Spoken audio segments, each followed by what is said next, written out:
Kita mikir nih program nyek banget, maksudnya nyek banget itu nggak ada canggih-canggihnya ngasih makan.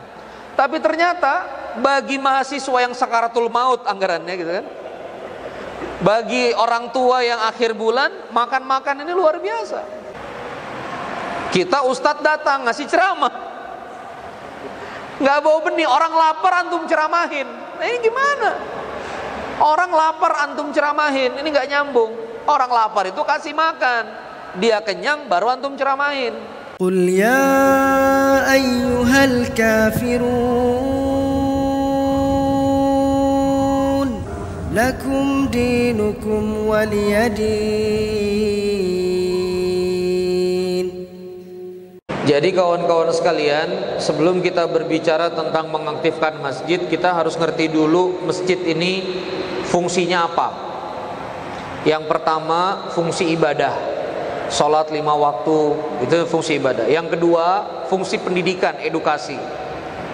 Makanya waktu pertama kali saya diminta ngurus Masjid Suciati Saliman, yang pertama kita beresin ibadah, function, imam, facility. Yang kedua, pendidikan. Makanya kalau antum lihat jadwal taklim di Suciati Saliman itu pusing. Dari Senin sampai Jumat, dari zuhur sampai jam 9 malam, full taklim. Ba'da zuhur, ba'da asar, ba'da isya, seenggaknya 3 kali sehari full. Dan paginya pun pesantren internal yang nanti mau diinstal.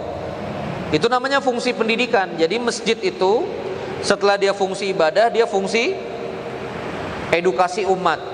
Ya, yang umat butuhkan fikih, umat butuhkan akidah. Ada Ustadz Afifi, kitab wajibat, al-wajibat. Ada Ustadz Aminur Bait, Bulughul Maram. Ada Ustadz Abu Ayub, ketua DP Wahda Islamiyah, hadis arba'in. Ya. Ada nanti pengelola anak yatim, ada parenting, Ayah Riza, ya.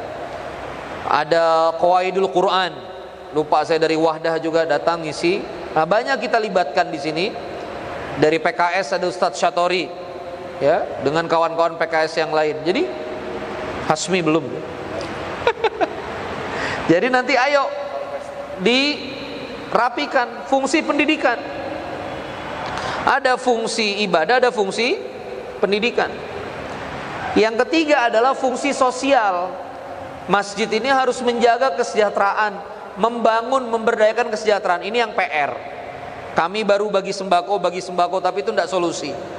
Makanya mudah-mudahan ini sayap anak mudanya MSS, insya Allah dipegang sama Iqbal. Kalau lancar, nggak ada perubahan, nanti anak muda ini kita bangun juga untuk lakukan pemberdayaan ke sekitar.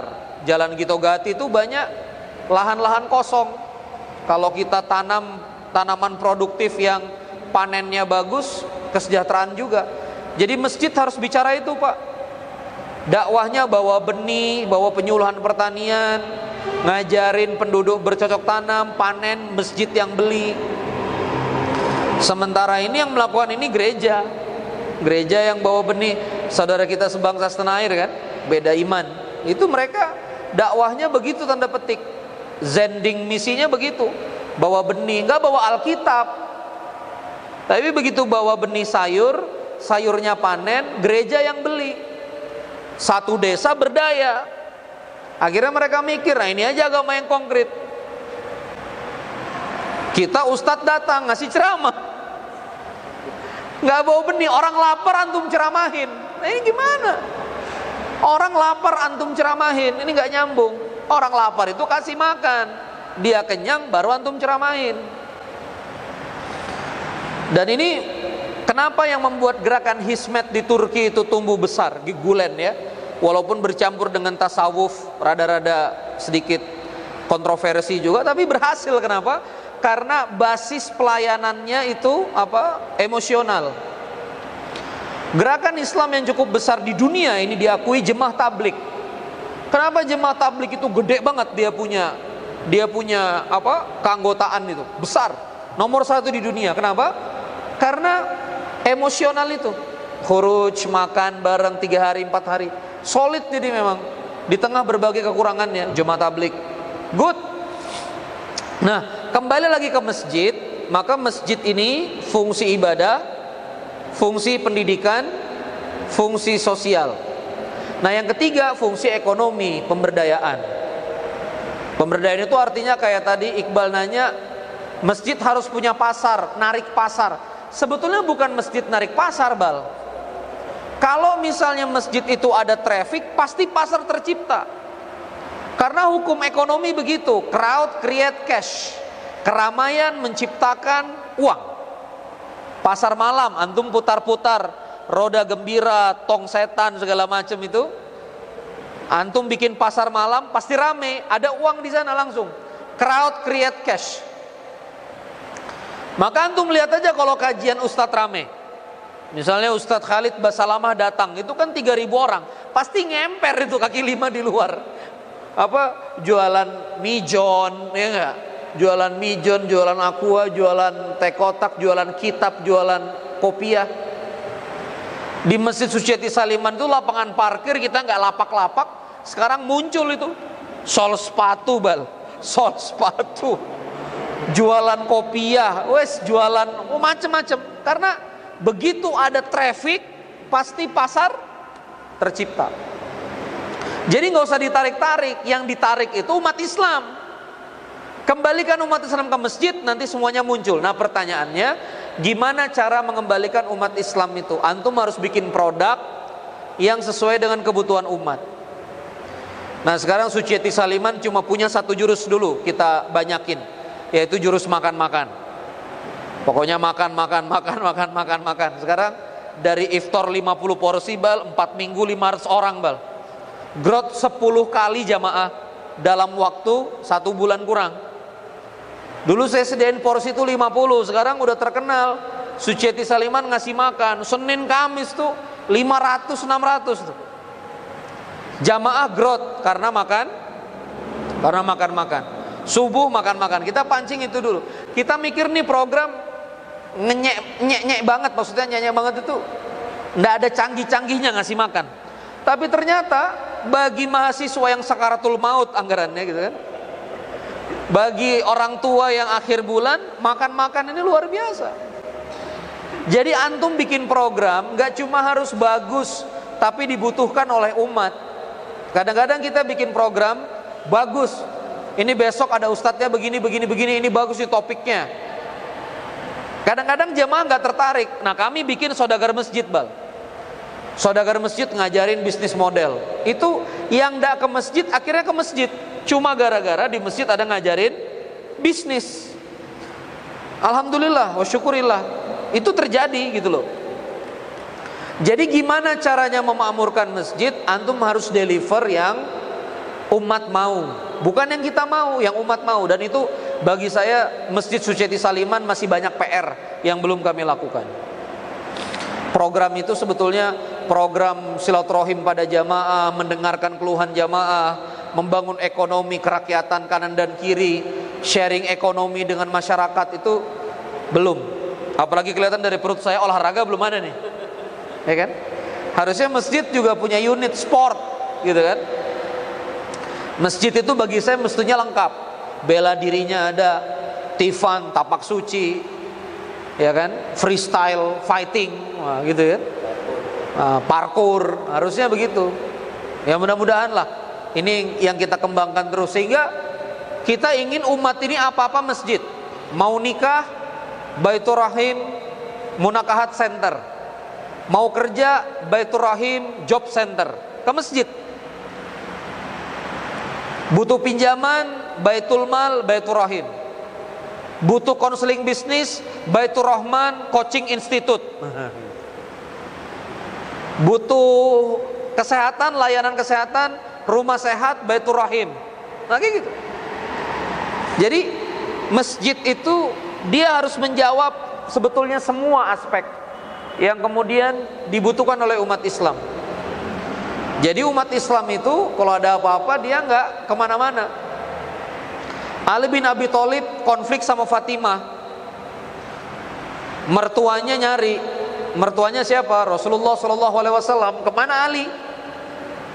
Kata Fatimah nggak tahu, lagi butuh waktu sendiri di luar. Dicari sama Rasulullah. Di mana Ali coba tidur? Masjid. Bapak-bapak sekarang konflik sama istrinya karaoke. Karena masjid horor, dilarang tidur di sini. Horor kan? Ba'da Isya tutup. Jadi yang laris apa? Tempat mesum. Coba dipasang itu spanduk. Bagi suami yang pusing, kami menyediakan tempat uzlah untuk menenangkan diri di masjid kami. Gitu Pak. Di Masjid Suciati Saliman ada area musafir, lantai 2 toilet. Antum udah naik kan? Ada kasur-kasur, ada AC-nya. Itu memang kita sediakan tempat orang untuk uzlah, kontemplasi di situ. Sekarang masjid ini Ba'da Isya tutup. Akhirnya orang sekedar mau istirahat nggak bisa. Padahal ada yang namanya ahlus sufah di masa Rasulullah. Siapa itu ahlus sufah? Orang yang nggak punya tempat tinggal karena hijrah gelombang kedua dan akhirnya tinggal di emperan masjid. Pelataran masjid itu namanya suf, asal katanya saf. Dia tinggal di saf itu, sufah, ahlus sufah. Jadi kalau ada masjid horor sama musafir ini, nabinya siapa? Ya kan? Nah ini yang harus antum kampanyekan di tubuh umat. Antum bisa bayangkan kalau masjid ramah musafir, pergerakan mobilitas umat ini akan kencang. Kenapa? Karena umat udah nggak deg-degan sama Traveloka lagi. Maksudnya hotel booking berapa nih ke sana, pasti 300.000, guest house 120.000. Kalau semua masjid kompak ramah dengan musafir, pokoknya hotel bulan bintang lah. Pokoknya ngelihat menara ijo-ijo bulan bintang, nginep dah aneh. Kasurnya ada, area tidurnya ada, aman, boleh mandi, dan kasih aturan. Check in boleh di atas jam 8 malam, bangun maksimal setengah 4 pagi. Gitu. Bayangkan kalau umat ini dipersilakan untuk akses masjid untuk akomodasi. Hebat Pak nanti Pak pergerakan umat ini. Anak-anak muda udah nggak ragu-ragu lagi untuk safar. Antum tahu nggak penyakitnya umat Islam di Indonesia ini? Nggak kuat jalan. Orang Islam di Indonesia ini nggak kuat jalan. Makanya ana dulu waktu bangun organisasi bisnis kan, roadshow 99 kota, roadshow 42 kota. Ya alhamdulillah, Palembang pernah, Medan pernah, ya Bukit Tinggi, Padang, Lubuk Sikampiang pernah, Banten, pokoknya Jawa, Lamongan, Surabaya, Bali, Denpasar, Nusa Tenggara Barat, Maluku. Begitu antum jalan, antum membuka kesempatan, antum menggetarkan banyak kesempatan, antum membuka akses. Begitu umat Islam ini bergerak. Makanya kan namanya harokah kan? Fi harokatil barokah. Di dalam harokah itu ada keberkahan. Bergerak makanya. Bergerak. Nah sekarang gimana anak muda kita mau bergerak deg-degan? Jalan ke Solo aja deg-degan. Duh aneh Solo tinggal di mana nanti? Baru Solo, Jogja Solo deg-degan.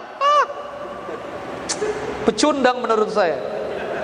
Ayo kita jalan-jalan ke Solo. Wah nanti tinggal di mana? Ya Allah, Solo. Kalau antum ke mana, ke Irian, oke lah deg-degan gitu. Ini sekedar Solo aja anak-anak muda kita nggak mau melangkah. Nah maka dari itu kawan-kawan sekalian, ayo kembali lagi, aktifkan masjid, bangun program sesuai kebutuhan masjid. Masjid jangan jadi tempat untuk sholat saja. Kalau masjid untuk tempat sholat saja, ubah namanya musola. Nah itu jelas, musola, tempat sholat, clear. Tapi kalau masjid harus mengikuti SOP Quran. Innama ya'muru masajid Allah man amana billah wal yaumil akhir wa qama shalah wa atuz zakat. Tegak salat, tegakkan zakat, illa wa may yakhsha illallah, dan hanya takut kepada Allah. Makanya yang pengurus masjid ini sadis-sadis karena hanya takut kepada Allah. Itu saja jamaah sekalian ya, semoga silaturahim saya dengan kawan-kawan Hasmi berkenan ya. Saya ingin berhubungan baik dengan kawan-kawan Hasmi. Semoga Allah Subhanahu wa taala karuniakan banyak-banyak kebaikan. Nanti di YouTube kan ya, di channelnya Hasmi ya. Mudah-mudahan ada kesempatan. Terima kasih. Saya tutup. Wassalamualaikum warahmatullahi wabarakatuh.